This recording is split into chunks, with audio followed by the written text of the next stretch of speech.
Hello and welcome to Central Coast Newspaper's latest video news. My name is Jackie Pearson and I'm joined today by the Parliamentary Secretary for the Central Coast and the Hunter, and also for planning, Mr. Scot MacDonald. Thank you very much for making time to join us. Thanks, I know Jackie. you're very busy. I wanted to start by asking you a little bit about your background. Yeah. How did you find yourself a member of the Legislative Council and Parliamentary Secretary? Yeah, look, a long road as it is for many people. I didn't come from a particularly political family or political background at all. Grew up in Brisbane, went to school in Brisbane, went to Ag College out of Gatton, and then actually went down to Armidale University and started a course down there, and got more into the farming, agricultural background, and enjoyed that very much. But when I was getting married, we bought a business, my wife and I, up back where I went to university near Armidale, a little town called Wallarah, about the coldest place in New South Wales. It is. If you've driven up the New England Highway, you've seen it. But a good little town, and so we bought a business there in the late 80s and ran it with my wife for 20 years, and I think that sort of sparked my interest in politics, if you like. I had an inclination to follow what was happening, but I had no involvement.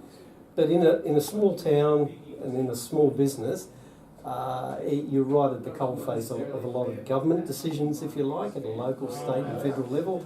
Our business was a produce farm supplies business, and it seemed to me that just about everything we did, had some sort of influence from government. And a couple of those things concerned me a lot. One of them was native vegetation laws, which had a big impact on me as a fertiliser and seed seller. And then probably the biggest catalyst for me was actually the recession we had to have in 1993. Oh, really? Yeah, we'd been running our business then for about 4 or 5 years, and we had an overdraft like most small businesses would have. And we came to the situation where our bank was asking for 20 or 21% overdraft interest rates, and banks withdrawing overdrafts, and that really tested us. I'm quite prepared to say that we really were really tested in those days from those conditions, and that Mr. Keating's recession really probably got my interest going in politics. I think, like many people, you get on with your life usually, but that had a big impact on me. And as I say later, lots of government regulation impacts on regional New South Wales, but I've mentioned native vegetation laws that really changed a lot of thinking out there in the bush about what people could or couldn't do with their country. You had what seemed to me at the time an imposition of a Sydney-driven agenda of stopping farmers from being productive and clearing land and doing all those sorts of things. So I got sort of more progressively interested. I joined the Liberal Party. I didn't join the National Party out in the bush, which is a bit of an unusual thing. But I'm not that socially conservative. I'm a little bit more liberal in those ways, small L liberal, if you like, and a bit more, I think, small business orientated. And I joined a branch, and you get more involved. And then I found myself one day being a campaign manager for someone else, and you think, maybe I could give this a go. And I did do that, and I had a number of goes. I ran against Tony Windsor in 2004. Got absolutely flogged by Tony Windsor. He calls me political roadkill whenever he sees me. Does he? Yeah, as a joke, and he's right. I got 10% of the vote, so that always amuses him whenever we see him. But that's the learning curve. You learn. Yeah. You're going out there. You learn to do things like street stalls and knock on doors and talk to a range of people. So as I said, I had a few goes like that.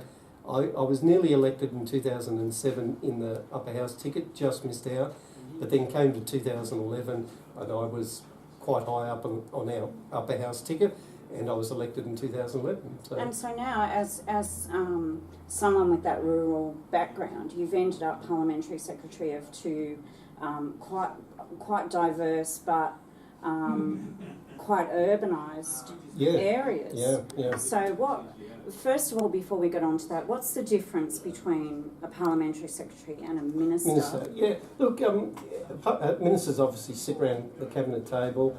Parliamentary Secretary, I report to the Premier. I'm Parliamentary Secretary to the Premier with those portfolios, planning, Central Coast and Hunter. I do report to Cabinet about quarterly, and I present to them about some of the hot button issues, if you like. And they're more portfolio driven, where I'm what they call a regional Parliamentary Secretary, where I look after an area per se. It used to be ministers, as you would know, people like Rob Stokes were minister, but they always held another portfolio, whether it be environment or whatever it might have been. So to my mind, Minister for the Hunter or Minister for Central Coast play the second fiddle to their other responsibilities, where my focus is on the regions and on the areas, and from that respect I think it works quite well. Now you've got planning too though, planning, so Premier you must be pretty stretched with planning as well. Yeah, the Premier said when she became Premier about a year ago, almost a year ago to the week I think it is, you've got to get some portfolio experience, try planning. It fits in with a lot of the work that you're doing already in places like the Central Coast. So to me that dovetailed pretty well. It has been a learning curve, there's no doubt about it. Planning is extremely complex. We see it with things like Wallarah too, but even your bread and butter housing development or whatever it might be. But I've very much enjoyed it. I know I do think it works well with the other work I'm doing. Now, often we look at the Central Coast as being sandwiched between Sydney and Newcastle. Newcastle and the Hunter are growing exponentially. A lot of business, which looks to regionalise, tends to, at the moment, jump over the coast. You've had experience with both of those areas. Does the coast have an inferiority complex? Are we our own worst enemy? I think that's probably fair to say in the past. I've been in this role for 3 years. Even I think even in that time, I can see, if not maturity is the word, an evolution, if you like. I think Sydney is growing so fast, so almost overwhelmingly in some cases that,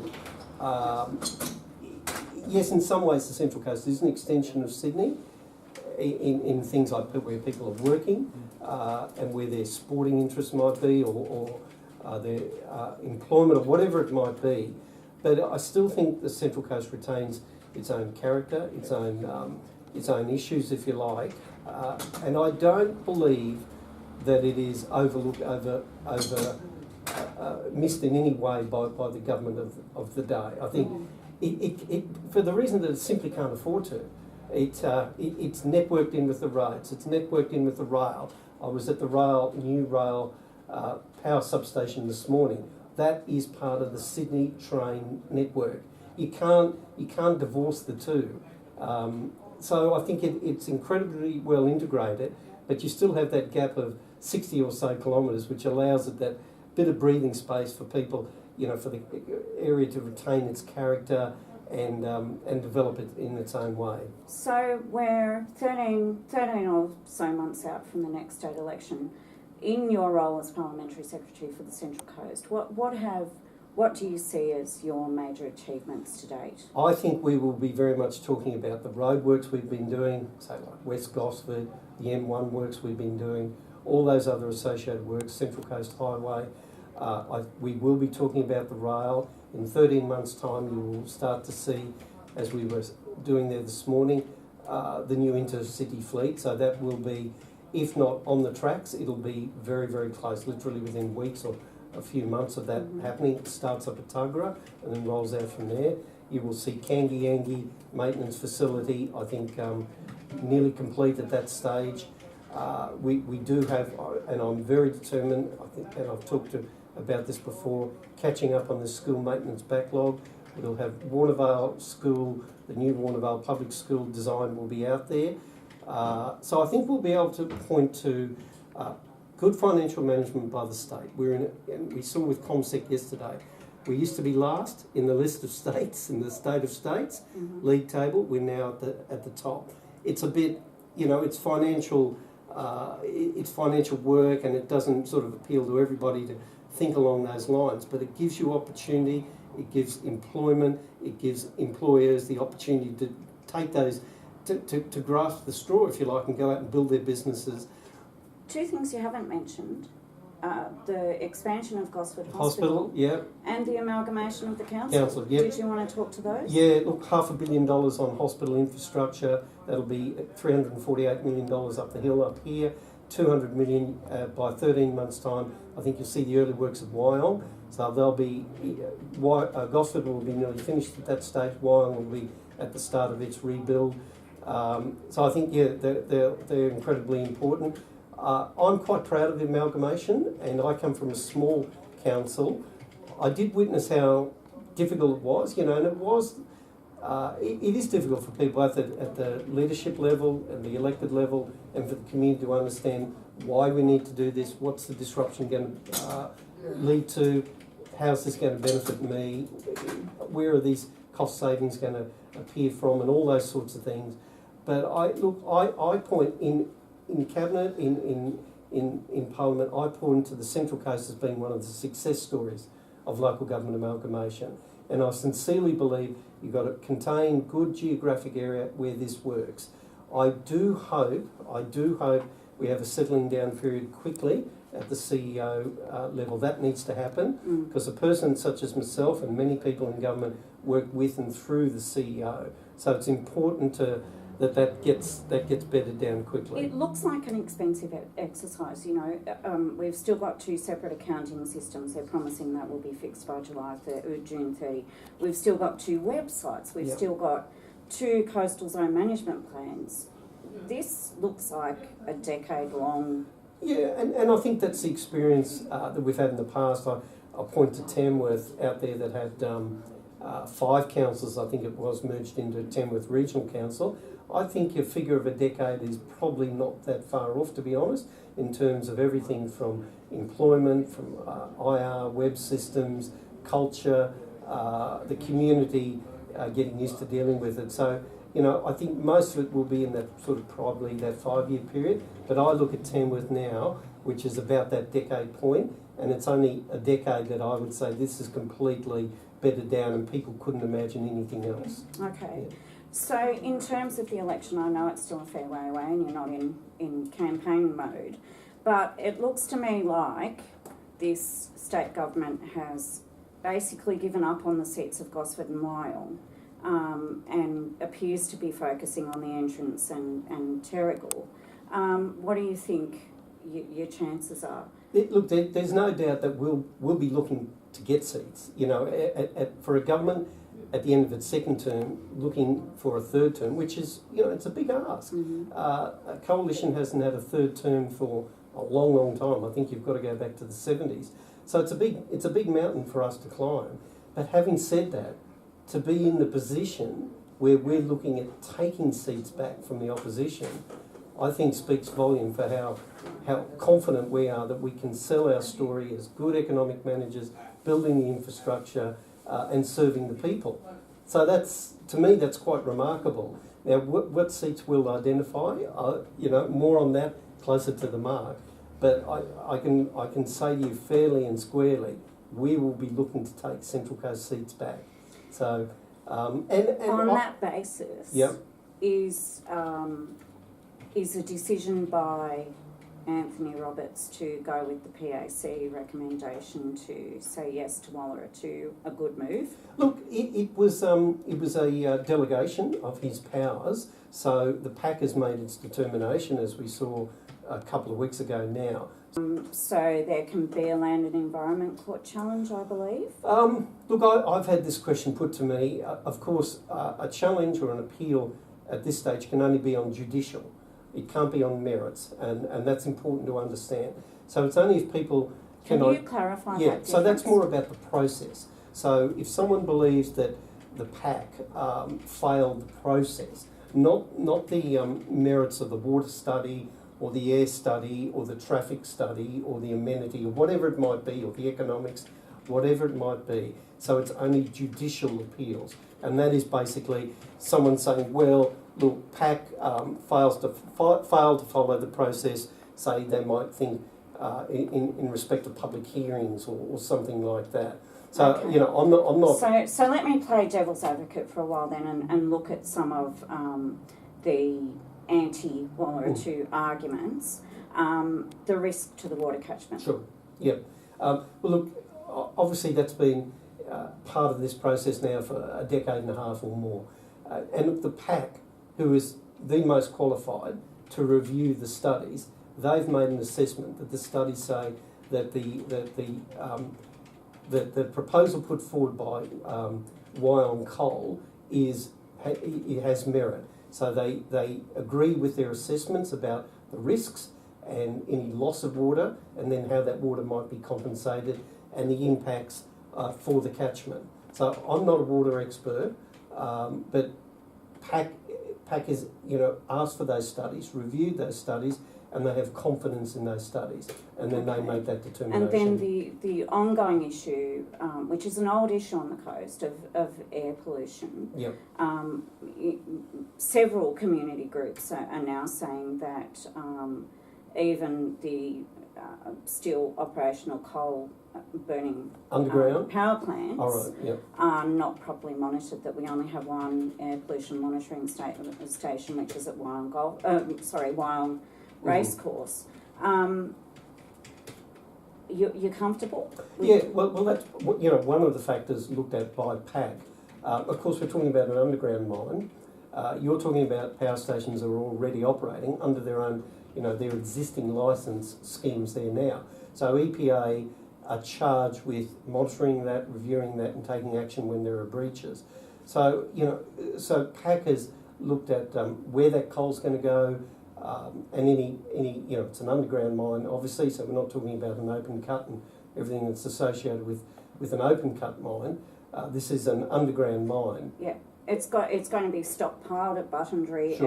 and the other above ground sites and taken by conveyor belt, which can't be covered to the rail line. So there's a fair bit of movement, potential for dust. Yeah, and my reading, you know, I'm still working my way through the PAC report. It takes a fair bit to read it.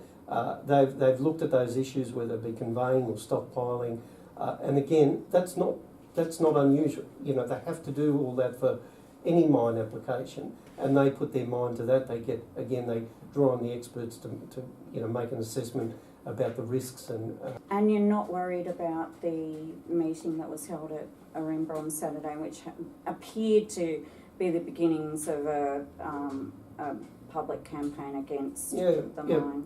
Look, I wasn't invited, so I read about it in the media at a later date. And look, you know, I think I said on ABC radio, it's a democracy. People will do whatever they've got a right to do, and I'm not in the business of telling people how to, you know, what views they should have or how they should respond to that. And there are processes. You know, the Environmental Defender's Office might take a position on this. Well, I don't know, but you know, that's for them to proceed with. Yep. The other thing you copped a bit of flack about lately was the decision to ask for community feedback on the SEPP, the agricultural changes over the Christmas period. How's that settled down? How's that going? Well, actually, I'm a little bit proud of that, if that's the right word, because this was a change that was going through planning that I wasn't satisfied was getting out there in terms of discussion. Right. You know, there was you fixed that. Yeah, I got a reaction. There was an ad in the paper. It was in the Land newspaper, and I read the Land newspaper, which is one of the things I do. And I was reading this, I forget now, about mid-November or early November. I thought, this is actually quite important. And it's not just important for inland people, because that was more about things like feedlots and things like that. You know, it occurred to me it was quite important for the Hunter and the Central Coast. So I got a bit of debate going about that and organised a couple of meetings, including one on Cessnock and then down here at the mountain, Mangrove Mountain, and got debate going. So that's great. You know, some people took the view that some people thought it was just about Mangrove Mountain. It was certainly part of Mangrove Mountain, but I wanted people to put their minds to the future of agriculture, rural subdivisions, which have a particular, I think, impact on more closely settled places like the Central Coast, but it certainly impact on some planning issues on the Central Coast. So, yes, got a bit of debate going. It got a little bit sidetracked too. Some people were worried about the name and things like that. Yeah. So what's your vision, or what's this government's vision for that traditional agricultural area to the west of the M1? Yeah. And that's also our water catchment. Yeah, agriculture is about 5% of the economy here, about 5%. So it's not a big part of the economy, but I think it's an important part of the economy, as you say, particularly west of the M1. And in my view, it's very much central to the character and the culture and the amenity of that part of the Central Coast. So there's a couple of things from my perspective. I do want to see a future for agriculture up there, and I don't want to see, it has to reflect the regional plan, which identifies agriculture as having a future there, and I very much don't want to see subdivision on subdivision on subdivision, so that we end up with fragmented agriculture and agriculture that just has no capacity. If you keep subdividing, you can't, this is something I've learned, you just cannot end up with economical farming units. So, council, we'll convey to council that you've got to be very, very careful about, the pressures that will come about subdivision. But it's a lot more than that. It's about the sort of agriculture that be up there, and you've got some view that it's all about slow food and boutique farming and micro farming almost, if you like. But we also have very commercial enterprise up there, intensive chickens or whatever it might be. I don't see them as being in competition. I think there's a role for both, and that's what I want the SEPP, the new SEPP, agricultural SEPP, to make allowance for.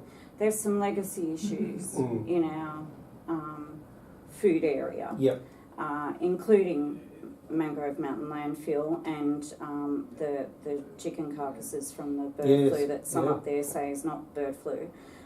Again, in our water catchment, do you feel comfortable as our Parliamentary Secretary with saying that you believe that Wallarah that our water supply on the Central Coast is secure? I'll just take that back a step. I think you've identified and said quite rightly that water catchments come under a lot of pressure from a range of things, and one of them is urbanisation. Infrastructure, you go build a road and you're diverting a water flow. As you say, poorly done waste systems, whether it be the disposal of chickens or whatever it might have been. So mining is one of many pressure points on a catchment system. Deforestation is probably more important. If you keep knocking down the trees, you're going to end up with a degraded ecology, and that flows down to the system, the water, both the groundwater and the surface water system. So in my mind, mining is risky, there's no doubt about it, and that open cut or underground. I see very successful underground, such as Myuna, that have been there for 50 or 60 years. And is it longwall? It's underground, and it comes in contact with groundwater. So we do have a history of being able to mine both underground and above ground, and minimal impact on the environment. It's facetious to say, mining won't have an impact. Of course it will have an impact, whether it be the air or whether it be on things like the water system. It's then about your judgment, whether that is sustainable, containable, remediable, and those sorts of things. I'm satisfied in my mind that the PAC has done its work. We've identified the risk, we've measured the likely risk. As the operation moves along and gets into full steam, if you like, then they have to be reassessed as they go. So if there is an impact, then we're monitoring it, identifying it, and stop work. And you see that in that report. And I see Coal Alliance and others. Just using, though, the Mangrove Mountain landfill as an example, whilst someone was asleep at the wheel, we, the community, ended up with a landfill the size of a regional waste facility, which according to New South Wales planning laws, is not allowed in a water catchment. So with that as a precedent, can this community be confident that the monitoring and the compensation and the regulation is in place is going to protect? Can I, again, I'll just take you back to a point. Unless you're standing within a few hundred metres of the beach, you are in a catchment. So, you know, unless you're right down there at Umina or you're at the waterfront at Woy Woy, you are in a catchment. We're in a catchment right here. So this is one of the things I find difficult where people say, we can't do this or we can't do that in a catchment. That would essentially mean that you stop human activity in a catchment, whether that be housing development, infrastructure, hospital infrastructure, whatever it might be.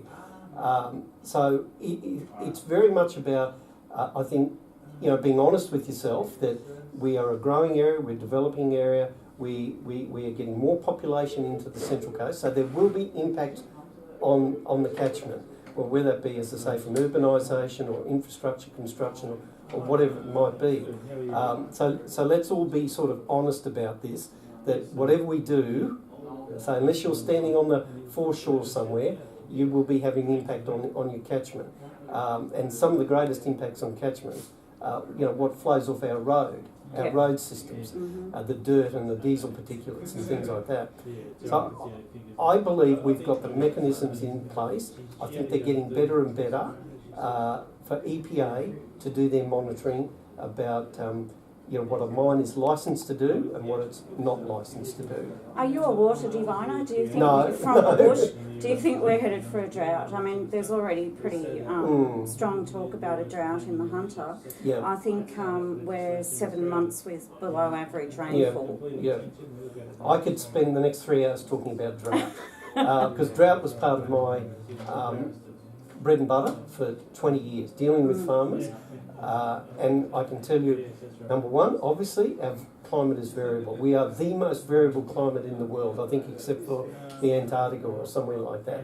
So we go from there and we go to there. That is the Australian weather system.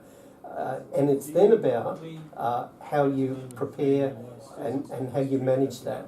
And when we don't prepare and manage and be honest and realistic about it, that's when you fall in a heap. So we see it in the agricultural systems, people who don't believe there'll ever be a drought. So they run their stock at high levels and they don't manage their pastures, they don't manage their water systems. And so when the wheels fall, it goes under. Stress happens to stock and people go broke. It's also one of the things that I think we used to do very badly as a government. We would come in there as the you know, white knight and the fire engine bells running and say, we're going to help you and we're going to throw money at you and we're going to save you.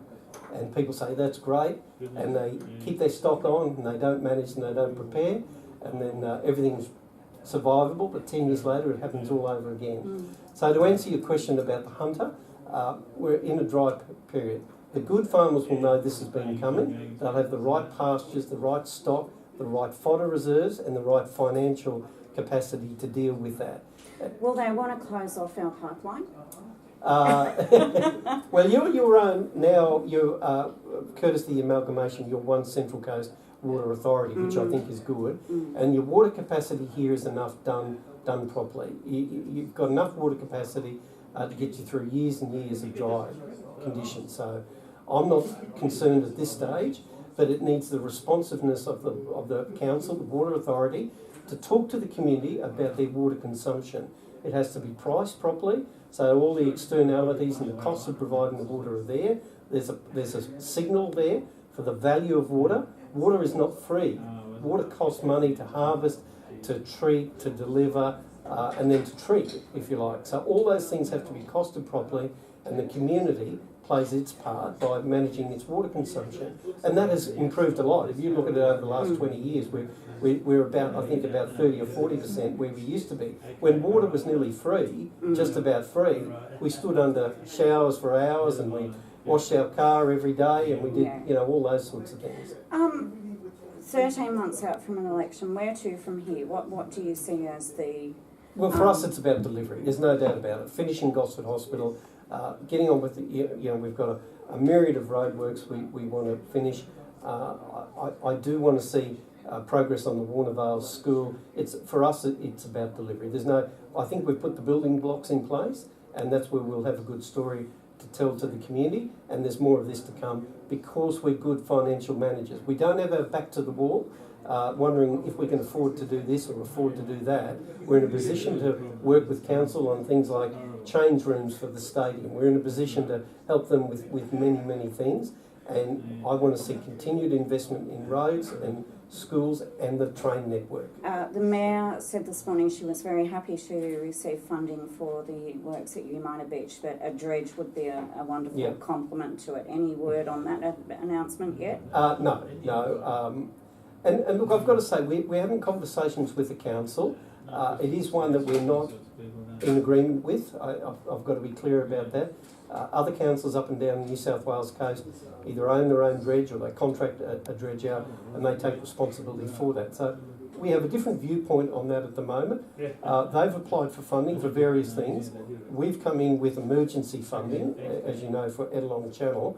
But I do need to be honest with the community and say there's not likely to be a silver bullet here, and I think it will need some hard thinking on behalf of council. But look, I think one of the questions you sent to me in preparation was, what do you think about the council in its first 4 or 5 months or whatever it's been? It's a new council, and I think about half the councillors have had no council experience from my recollection. More than half. More than half. So you don't see me out in the public domain criticising council about this or that. I think there's a learning curve for council, working out what powers they've got and what powers they don't have. And the big challenge, I think, for a lot of councillors is, do you get caught up in the minutiae of problems that people bring to you on a daily basis, or do you do what we've charged councils now to do, and that is be the strategic thinkers? So work out what you want in your LEP. Make sure the finances are right there. Identify your infrastructure priorities. So I'm looking forward to council sort of bedding those things down. And I think they've got the capacity to do it. It's a very hard job on council. I think, they get a lot of criticism. They're not particularly well, supported in many ways, financially and things like that.